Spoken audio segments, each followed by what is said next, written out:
Halo kabar Demi Masa, kembali lagi bersama Demi Masa. Pada kesempatan kali ini, Demi Masa akan membahas legenda Atlantis. Apakah benar Indonesia masuk wilayahnya? Tidak usah berlama-lama lagi, langsung saja kita simak ceritanya. Atlantis selalu mengundang pertanyaan. Benua yang disebut sebagai Taman Eden atau Taman Surga itu diyakini menjadi pusat peradaban dunia pada zaman es. Meskipun manusia sudah mencari sisa-sisa keberadaan kota ini selama ratusan tahun dan lebih dari 5.000 buku mengenai Atlantis diterbitkan, tidak ada satupun yang bisa memastikan di mana sebenarnya Atlantis berada dan benarkah Atlantis itu memang ada atau hanya dongeng yang dikisahkan filsuf Yunani yaitu Plato. Ratusan ekspedisi yang menjelajahi Siprus, Afrika, Laut Mediterania, Amerika Selatan, Kepulauan Karibia, hingga Mesir untuk mencari jejak Atlantis pun belum memperoleh bukti valid di mana surga Atlantis berada. Setelah puluhan wilayah sebelumnya tidak juga memberikan bukti valid, Indonesia kini disebut-sebut sebagai tempat Atlantis sesungguhnya. Sebuah surga dunia yang tenggelam dalam waktu sehari semalam. Di antara begitu banyak pakar yang meyakini Atlantis berada di Indonesia adalah Profesor Arisio Santos.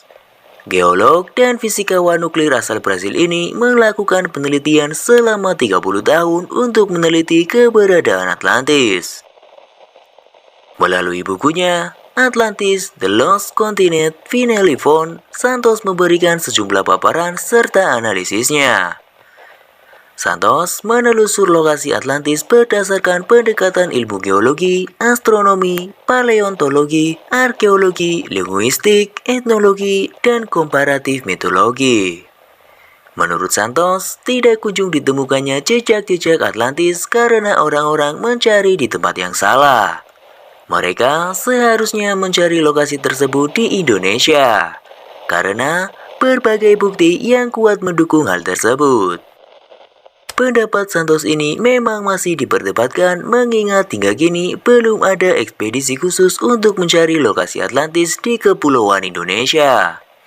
Dalam keyakinan Santos, Atlantis merupakan benua yang membentang dari bagian selatan dari India bagian selatan, Sri Lanka, Sumatera, Jawa, Kalimantan, dan paparan Sunda.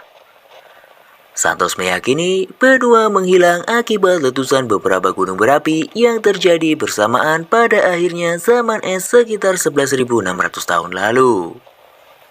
Di antara gunung besar yang meletus zaman itu adalah Gunung Krakatau Purba atau induk Gunung Krakatau yang meletus pada 1883. Yang konon, letusannya sanggup menggelapkan seluruh dunia. Letusan gunung berapi yang terjadi bersamaan ini menimbulkan gempa, pencairan es, banjir, serta gelombang tsunami yang sangat besar. Saat gunung berapi itu meletus, ledakannya membuka Selat Sunda. Peristiwa itu juga mengakibatkan tenggelamnya sebagian permukaan bumi yang kemudian disebut Atlantis.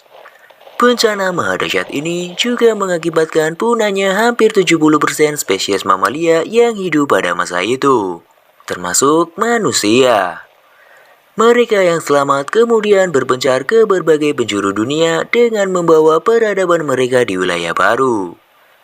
Kemungkinan besar 2 atau 3 spesies manusia seperti hobbit yang baru-baru ini ditemukan di Pulau Flores musnah dalam waktu yang hampir sama, tulis Santos. Sebelum terjadi bencana banjir itu, beberapa wilayah Indonesia seperti Nusantara, Jawa, Kalimantan, dan Nusa Tenggara diyakini masih menyatu dengan semenanjung Malaysia serta benua Asia. Berdasarkan cerita Plato, Atlantis merupakan negara makmur yang bermandi matahari sepanjang waktu. Dasar inilah yang menjadi salah satu teori Santos mengenai keberadaan Atlantis di Indonesia. Perlu dicatat bahwa Atlantis berjaya saat sebagian besar dunia masih diselimuti es di mana temperatur bumi kala itu diperkirakan lebih dingin 15 derajat Celcius daripada sekarang. Wilayah yang bermandi sinar matahari sepanjang waktu pastilah berada di garis khatulistiwa dan Indonesia memiliki prasyarat untuk itu. Dalam cerita yang dituturkan Plato, Atlantis juga digambarkan menjadi pusat peradaban dunia dari budaya, kekayaan alam, ilmu atau teknologi, bahasa, dan yang lain-lainnya. Plato juga menceritakan negara Atlantis yang kaya dengan bahan mineral serta memiliki sistem bercocok tanam yang sangat maju. Merujuk pada cerita Plato, wilayah Atlantis haruslah berada di daerah yang diyakini beriklim tropis, yang memungkinkan adanya banyak bahan mineral dan pertanian yang maju karena sistem bercocok tanam yang maju hanya akan tumbuh di daerah yang didukung iklim yang tepat seperti iklim tropis. Kekayaan Indonesia termasuk rempah-rempah menjadi kemungkinan lain akan keberadaan Atlantis di wilayah Nusantara ini. Kemasyhuran Indonesia sebagai surga rempah dan mineral bahkan kemudian dicari-cari dunia barat. Menurut Santos, pulau-pulau di Indonesia yang mencapai ribuan itu merupakan puncak-puncak gunung dan dataran-dataran tinggi benua Atlantis yang dulu tenggelam. Satu hal yang ditekankan Santos adalah banyak peneliti selama ini terkecoh dengan nama Atlantis. Mereka melihat kedekatan nama Atlantis dengan Samudra Atlantik yang terletak di antara Eropa, Amerika, dan Afrika. Padahal pada masa kuno hingga era Christopher Columbus atau sebelum ditemukannya benua Amerika, Samudra Atlantik yang dimaksud adalah terusan Samudra Pasifik dan Hindia. Sekali lagi, Indonesia memiliki syarat untuk itu karena Indonesia berada di antara dua samudra tersebut. Jika terdapat begitu banyak kemungkinan Indonesia menjadi lokasi sesungguhnya Atlantis, lalu mengapa selama ini nama Indonesia jarang disebut-sebut dalam referensi Atlantis?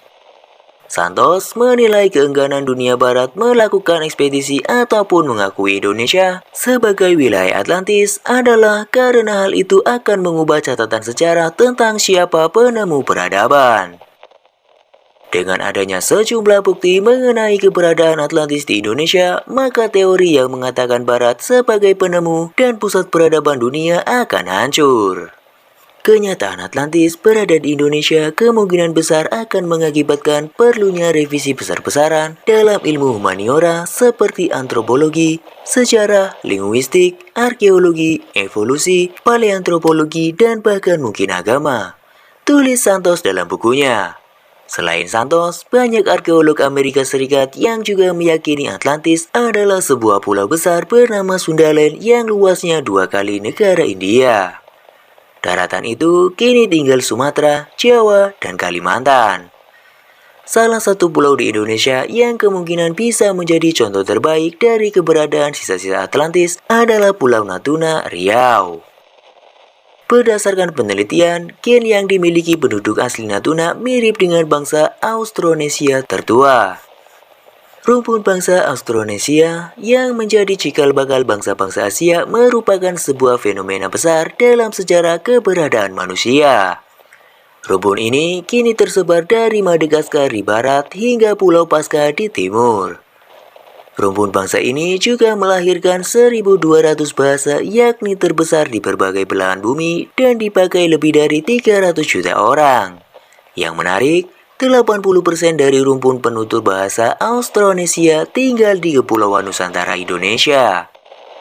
Namun, pendapat Santos dan kawan-kawan yang meyakini bahwa Atlantis berada di Indonesia ini masih harus dikaji karena kurang dilengkapi bukti-bukti. Pakar Geoteknologi Lembaga Ilmu Pengetahuan Indonesia atau LIPI, Profesor Wahyu Hantoro, mengatakan analisa Santos masih berupa hipotesa. Wahyu juga menilai perlu dijelaskan lebih lanjut kategorisasi jenis kebudayaan tinggi yang ada pada zaman Atlantis serta gelombang setinggi apa yang bisa membuat paparan Sunda terbelah. Demikianlah legenda Atlantis yang menyebutnya berada di Indonesia. Bagaimana menurut Kamera Demi Masa? Apakah sepakat dengan pendapat tersebut? Tentunya hal itu juga perlu dikaji. Sampai jumpa di kisah-kisah selanjutnya.